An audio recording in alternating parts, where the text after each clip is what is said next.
Jadi gini, Saudara Esra, Anda itu terlalu muluk-muluk menyampaikan tentang Yesus. Tapi endingnya Yesus itu Tuhan, Musa bukan Tuhan. Iya, shalom bagi kita semua dimanapun kita berada saat ini. Kiranya kita semua tetap berada dalam keadaan sehat dan apapun yang merupakan aktivitas kita sepanjang hari ini, kiranya Tuhan Yesus memberkati. Dan kembali berjumpa lagi di channel kita ini, yaitu Zemayan Yasin. Terima kasih buat teman-teman semua dan juga para sahabat yang sudah mendukung perkembangan channel ini dengan setia. Dan kiranya kita tetap menggunakannya untuk menjadi berkat bagi semua orang.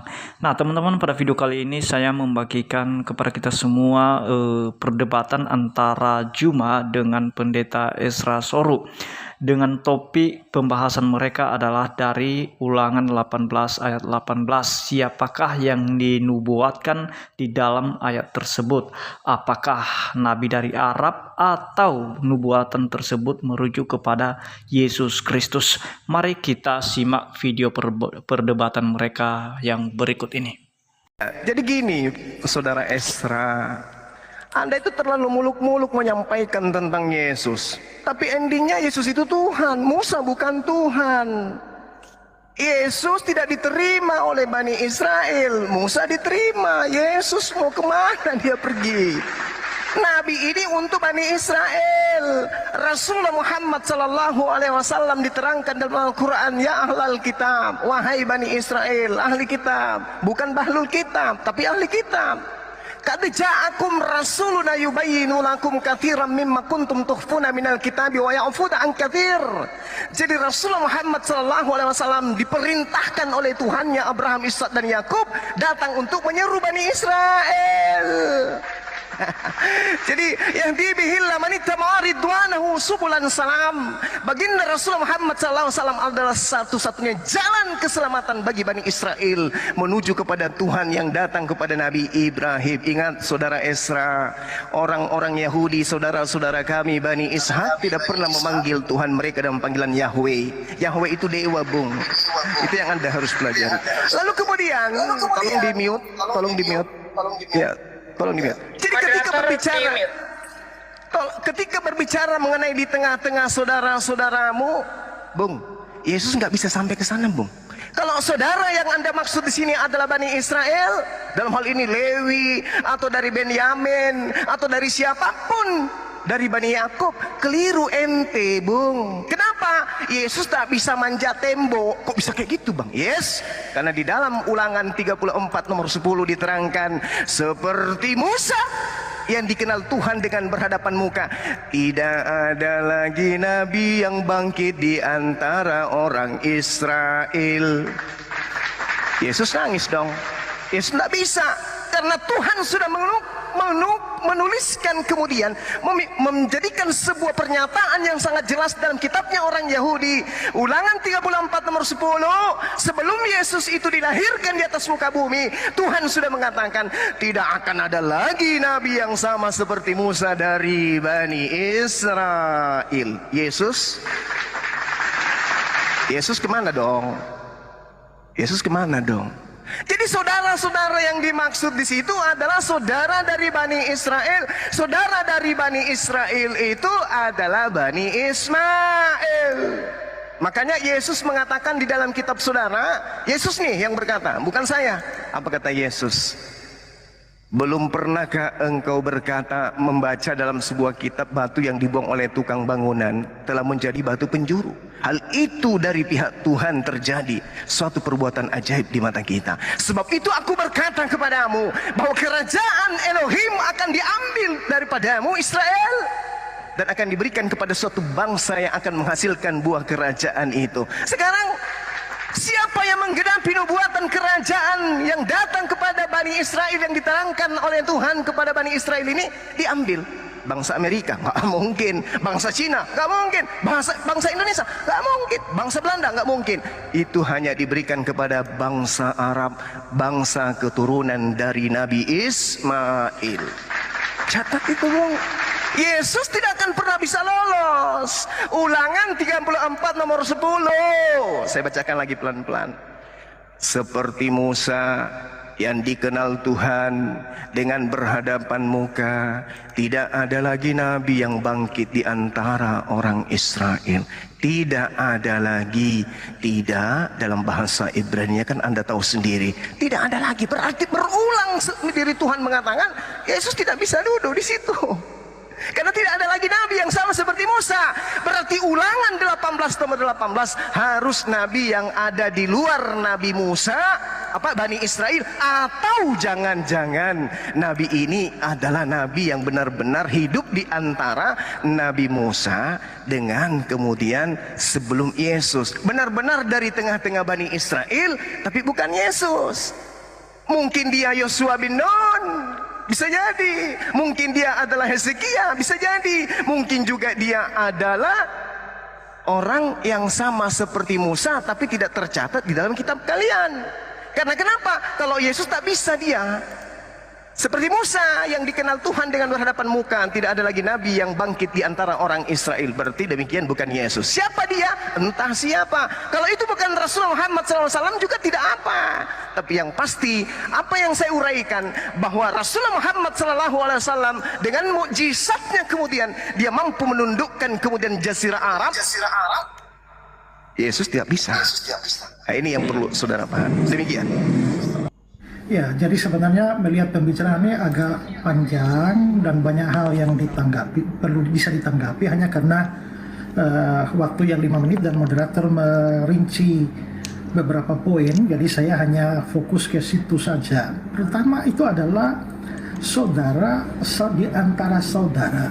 Dalil konteks dari teks itu, bahwa konteks dari teks itu menunjukkan bahwa saudara-saudara itu dari kalangan orang Israel.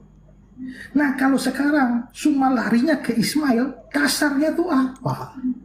Ya, karena kalau kita melihat dari hubungan Ismail dan Israel, itu Ismail itu bukan saudaranya Israel. Ya, itu di atas sana itu. Karena Ismail itu kan saudaranya si Ishak. Sedangkan Israel kalau menunjuk pada orang itu Yakub, dan Bani Israel itu adalah keturunan Yakub. Sehingga kalau memang kita bicara saudara mau keluar di antara suku-suku Israel, maka paling dekat itu adalah Edom. Tapi bagaimana larinya sampai Ismail yang lebih jauh di atas sana? Jadi saya mengatakan itu dari kalangan orang Israel, ada dalilnya, yaitu konteks. Tapi Ismail itu bagaimana sampai bisa larinya ke Ismail, itu dasarnya apa? Ya, oke lah, seandainya dibilang Ulangan 34 ayat 10, maka Nabi itu tidak bangkit dari antara orang Israel. Kalau seandainya saya mau terima itu, Nabi itu tidak dari Israel, tapi mengapa harus dari Ismail? Dasarnya itu apa? Kedua, Ulangan 34 ayat 10, seperti Musa yang dikenal Tuhan dengan berhadapan muka, tidak ada lagi Nabi yang bangkit dari antara orang Israel. Lalu akhirnya semua pakai ini, bahwa itu pasti bukan Yesus karena Yesus itu dari lalu akhirnya semua pakai ini, bahwa itu pasti bukan Yesus karena Yesus itu dari kalangan Israel, dan ayat ini bilang tidak ada nabi bangkit dari antara orang Israel. Disinilah saya melihat bahwa memang ya satu lagi menunjukkan bahwa semua tidak terbiasa membaca Alkitab dengan memperhatikan konteks. Ya. Kalau hanya dilihat tidak ada lagi nabi yang bangkit dari antara orang Israel, ingat di situ masih ada koma. Lalu ada lanjutannya ayat 11-12. Lalu ayat 10 sebelumnya itu ada seperti Musa yang dikenal. Itu berarti bahwa, perhatikan ayat 10, seperti Musa yang dikenal Tuhan berhadapan muka. Lalu ayat 11, dalam segala tanda dan mujizat. Maka seluruh konteks itu harus ditafsirkan bahwa dalam hal dikenal Tuhan berhadapan dengan muka dan dalam hal mujizat tidak ada lagi nabi yang bangkit dari antara orang Israel. Kalau hanya tidak ada nabi yang bangkit dari orang Israel, jadi aneh. Karena setelah itu kan ada nabi Yesaya, Yeremia, Yeskiel, Daniel. Masih banyak nabi setelah Musa. Kalau begitu maka ayat ini tidak bisa ditafsirkan tidak ada nabi yang bangkit dari antara orang Israel. Dan karena itu harus dari bangsa lain. Dari Arab misalnya. Tidak. Maka maksudnya tidak ada nabi seperti Musa yang bangkit lagi. Tapi sampai kapan?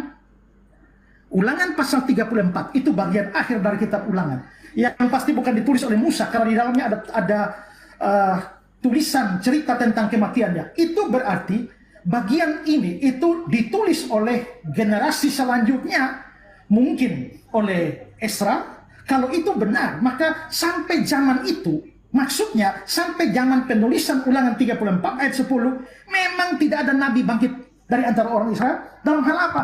Dalam hal seperti Musa berhadapan muka dengan Tuhan dan dalam hal mujizat. Sampai kapan ternyata Yesus datang punya hubungan yang istimewa dengan Yahweh dan membuat banyak mujizat. Kalau konteks ini dibaca seluruhnya, maka kesimpulannya tidak bisa larinya ke Ismail sana. Lalu dikatakan, Muhammad menundukkan Jazirah Arab. Muhammad bikin mujizat menundukkan Jazirah Arab. Mujizat macam apa yang dibicarakan dalam Saya tidak usah bahas itu tentang Muhammad. Mohon Pak Isra, jangan dibahas tentang Muhammad, karena Pak Suma pun tidak mengatakan bahwa itu mujizat untuk menubuat untuk Muhammad. Bukan tidak katakan tidak sedang membahas itu, entah tidak pun tidak apa-apa. Jadi Pak Isra jangan menyinggung itu red herring sih menurut Tapi kan tadi dia kan bilang bahwa mujizat yang dibikin Muhammad ke Jazirah Arab. Iya, mungkin untuk ya oke. Tapi gini Pak Isra, tapi jangan dibahas itu lebih jauh. Beta pikir nanti itu keluar apa. Jadi bahas saja yang Kalau begitu saya nggak bahas yang ketiga itu, yang kedua tadi. iya. Dasar apa saudara-saudara itu lari ke Ismail? Kalau saya bilang itu ada dasarnya, yaitu konteks. Lalu Ulangan 34:10 problem konteks juga. Jelaskan itu.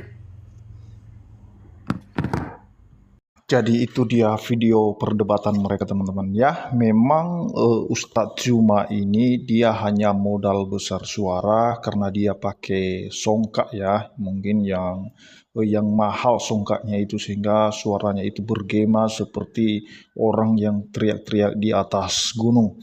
Nah teman-teman, kembali kepada pembahasan siapakah yang dinubuatkan di dalam Ulangan 18 ayat 18, dan itu sudah dijelaskan oleh pendeta Esra Soru.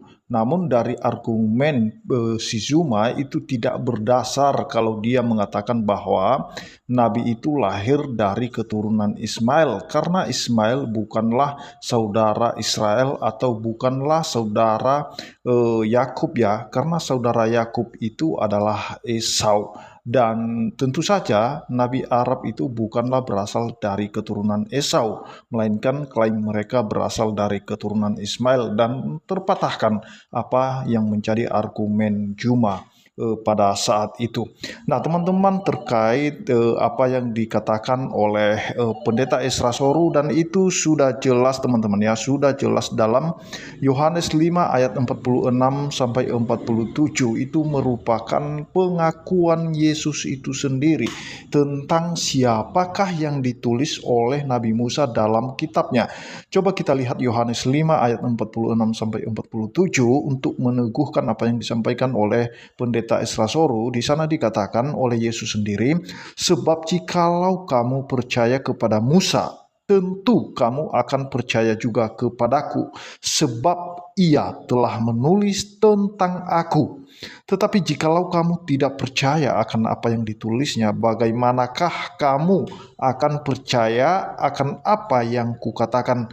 Nah, di sini di dalam Yohanes 5 ayat 46 jelas pengakuan Yesus bahwa Musa menulis tentang aku, bukan tentang nabi-nabi yang lain, apalagi nabi yang di luar Israel. Jadi itu sudah jelas. Itulah sebabnya ada peristiwa di dalam Injil itu di mana Musa dan Elia itu bertemu dengan Yesus teman-teman ya. Tentu saja ada hubungannya dengan nubuatan Nabi Musa. Jadi biarlah teman-teman semua yang bisa menilai kualitas si Juma, karena dia hanya modal bicara, karena dia pakai songkak yang mungkin agak mahal sehingga besar suaranya di TikTok itu, dan suaranya itu kosong, tidak ada isinya. Demikian.